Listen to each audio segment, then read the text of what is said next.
اگر سنی ہے بیٹا اگر سنی ہے اور ماں اگر دیوبندی ہے، ماں اگر وہابیہ ہے، ماں اگر رافضیہ ہے، ماں اگر قادیانی ہے، باپ اگر وہابی ہے، باپ اگر دیوبندی ہے، باپ تبلیغی جماعت والا ہے، تو کوئی بھی ہو اگر وہ ماں باپ کی محبت میں اپنے سنی مذہب کو چھوڑ کر دیوبندی ہے وہابی بنے گا تو یقین جاننا وہ جہنمی ہے اور وہ کافر ہے، وہ عبد العباد ہمیشہ ہمیشہ جہنم کی آگ میں چلے گا۔ اگر بیٹا سنی ہے، ماں وہابی ہے، ماں باپ وہابی ہے، بیٹا سنی ہے اور باپ دیوبندی ہے، تبلیغی جماعت والا ہے، تو اس بیٹے پر فرض ہے حسن سلوک کے ساتھ پیش آتے ہوئے اپنے ماں باپ کو سنی مذہب میں لائے۔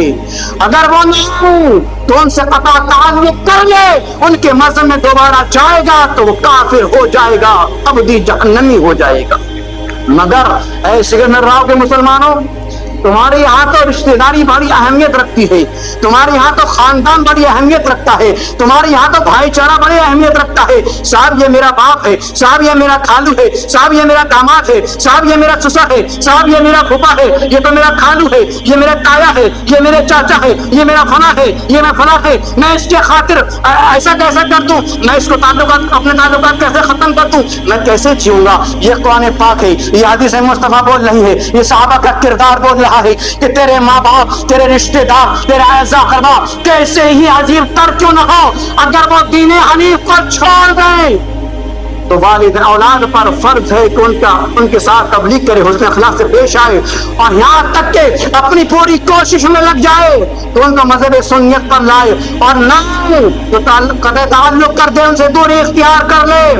اور وہ مر جائیں تو باپ ہی کیوں نہ ہو اس کے جنازے میں شامل نہیں ہو سکتا ہے،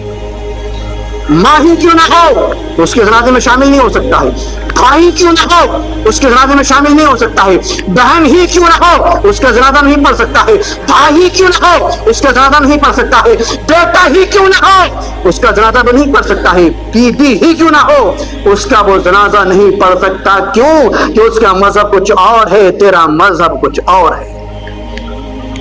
کیا کر پاؤ گے تم؟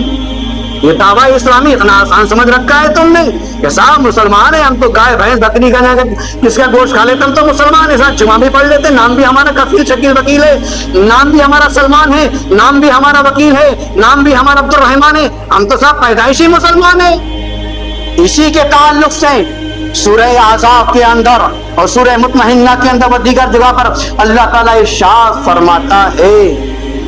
اے ایمان والو کیا تم یہ سمجھتے ہو کہ ایمان لانے کے بعد تم سے تمہارے ایمان کا امتحان نہ لیا جائے گا؟ ان قریب ضرور بن ضرور بہت جلد ہم تم سے تمہارے ایمان کا امتحان لیں گے کہ کون اپنے ایمان میں کھڑا اترتا ہے، کس نے اللہ اور رسول کے لیے اپنے رشتہ داری کو چھوڑنا ہے، کس نے اللہ اور رسول کی رضا کے لیے ماں باپ کو چھوڑنا ہے، کس نے اللہ اور رسول کے لیے اپنے رشتوں کو میں آگ لگائی ہے، اپنے رشتوں کو توڑ کر ان سے دوری اختیار کیا کہ اللہ اور رسول کو راضی کیا ہے۔ ہم اس چیز کا ہر مسلمان سے امتحان لیں گے، اب اپنے امتحان کے لیے تیار ہو جاؤ۔ تم دنیا میں کیا عمل کر رہے ہو، قبر میں کیا، پھر آخرت میں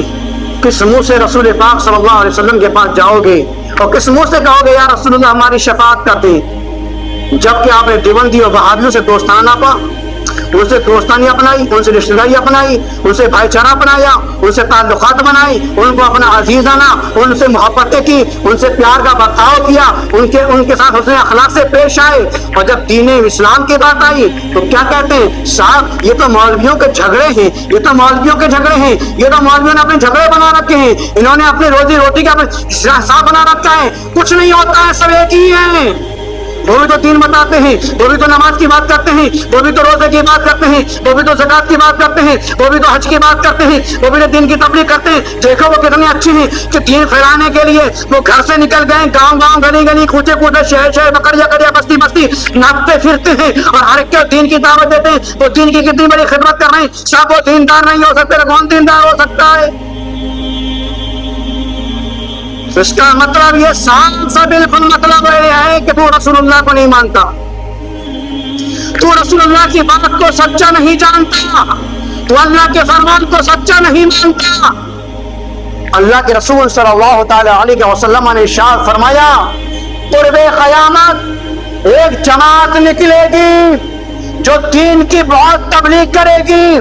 بات بات پر قرآن پڑھے گی، بات بات پر حدیث پڑھے گی، مگر ان کو اس جماعت کو دین سے کوئی تعلق نہیں ہوگا، ان کا دین ان کی زبانوں میں ہوگا، دل میں نہیں ہوگا، اور ان کی پہچان یہ ہوگی وہ تمہارے گھروں پر الزام لگائیں گے، تہمتیں لگائیں گے، ان کے اندر برائیاں پیدا کریں گے، ان کے اندر عیب نکالیں گے، اور جب ایسے لوگ آ جائیں جو تمہارے بڑوں کے اندر عیب نکالیں تو خبردار خبردار ان سے اپنے کو اتنے ہی دور بھاگنا، اپنے کو ان سے اتنے ہی دور رکھنا جتنا بکری شیر سے دور بھاگتی ہے۔ کیا کبھی کوئی بکری شیر کے قریب آتی ہے؟ میں آپ سے پوچھتا ہوں، ارے بولو نا، کیا فرماتے رسول کہ ان سے ایسے ہی بھاگنا جیسے بکری شیر سے بھاگتی ہے؟ جب ایسی جماعت آ جائے تو ان سے ایسی بھاگنا، کیا آپ لوگ بھاگتے ہیں؟ میں آپ سے پوچھتا ہوں، بھاگتے ہیں کیا آپ لوگ؟ پھر کیا تم بچ جاؤ گے؟ اب رسول پاک کا فرمان ان سے بھاگنا، اور پھر آگے فرماتے اگر وہ بیمار پڑ جائیں انہیں دیکھنے نہ جانا، وہ بیمار پڑ جائیں انہیں دیکھنے، ارے بولو، اگر وہ مر جائیں تو ان کے جنازے میں شامل نہ ہونا، اور ان کو مسلمانوں کے قبرستان میں داخل نہ کرنا، دفن نہ کرنا، اور اگر تم نے ایسا نہ کیا تو خدا کے قہر کو تم دعوت دو گے، خدا کے جلال کو تم دعوت دو گے، خدا کے عذاب کو تم دعوت دو گے۔ وہ عذاب کیا ہے؟ وہ عذاب یہی، تم نے اس کو اہمیت نہیں جانا تو دیکھ لو، کل تک تم سنی تھے، دیوبندی میں شادی کر لی تو وہ سنی تو نہ بنا پایا، بیٹی بھی دیوبندی ہو گئی، اب بیٹی کا باپ بھی دیوبندی ہو گیا، بیٹی کا بھیا بھی دیوبندی ہو گیا، کیا کریں بہنوں، انصاف ہے، سننا تو دیکھنا تو پڑتا ہی ہے، داماد ہے کچھ کہہ نہیں سکتے، رشتہ ہے، طلاق ہو جائے گی، رشتہ دور ہو جائے گا، لہٰذا اب ہم سنی بن کے نہ رہیں گے، ہمارا داماد دیوبندی ہے تو ہم بھی آج سے دیوبندی ہیں، ہمارا دلہن دیوبندی ہے تو ہم بھی دیوبندی ہیں، اگر ہم دیوبندی نہ رہے اور ہم سنی بن کے رہے، ہم کٹرتا پر رہے، ایک مذہب پر رہے، تو ہمیں ڈر ہے کہ ہمارا داماد ہماری بیٹی کو طلاق نہ دے دے، ہمارا بھیا ہمارا بہنوئی ہماری بہن کو طلاق نہ دے دے، ہماری بہن کی زندگی خراب ہو جائے گی، ہاں زندگی خراب ہو جائے گی، کر یا مت کر، یہ تیرے اختیار میں ہے، مگر جیسے ہی تو نے اپنی بیٹی کو اپنی بہن کو دیوبندی کے حوالے کیا، یہ دل کی تختی پہ لکھ لینا، اسی دن سے تیری بیٹی کی آخرت جہنمی ہو گئی ہے، تیری بہن کی آخرت خراب ہو گئی، اب وہ لاکھ سجدے کرے، لاکھ عبادات کرے، کعبے کے آنچہ بھی مر جائے تب بھی ہمیشہ کے لیے وہ جہنم میں جائے گی۔ یہ ہمارا بیان نہیں،